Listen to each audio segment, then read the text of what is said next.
Hello,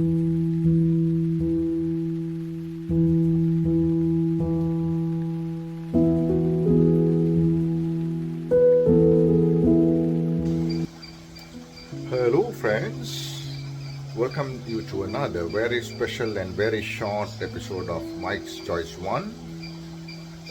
This is from Sri Lanka. This is going to be an appeal to all my subscribers and all the viewers. As you may know, Sri Lanka had a bad cyclone in the very recent past. I think about 10 days ago, we had Ditwa creating havoc in Sri Lanka. There are a lot of loss of life as well as property, and the infrastructure has been damaged heavily.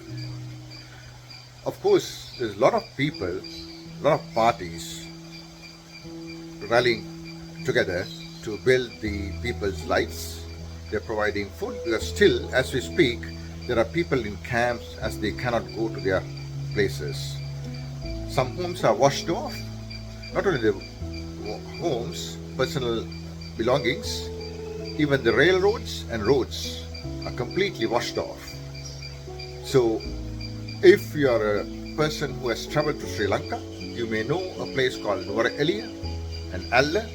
So Nuwara Eliya, you can't go by the normal road now. The roads are washed off. So similarly, the railroads, even to Kandy, you can't travel by train as we speak. So it's a heavy damage.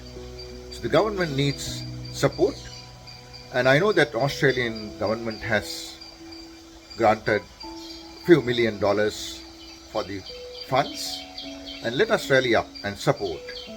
So I request you to dig deep and support the Sri Lankan government. There are few accounts opened by the Sri Lankan government, and this goes to government coffers directly. Nobody is going to take that money.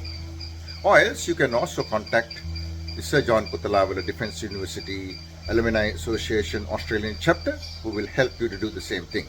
I'm going to give you the link down below so you can get in touch with us. Or else I'll giving again the account numbers of the Sri Lankan government, so you can directly deposit some cash, some money, whatever the amount that you can spare. So that will help. Everything will help, and there'll be accountability. So thank you very much for joining this, and I'm going to give you a little bit of more photos where the ex-Navy Commander of Sri Lankan Navy has helped voluntarily few people in some areas, and he was supported by Mr. Martin Stein, son of another volunteer Navy officer, and then there's another commander, another admiral who has gone with the commander. So Bravo Zulu, or well done to them as well. So people are supporting in various ways. That's what I want to convey to you. Thank you for joining us, and hope you will dig deep and support this worthy cause.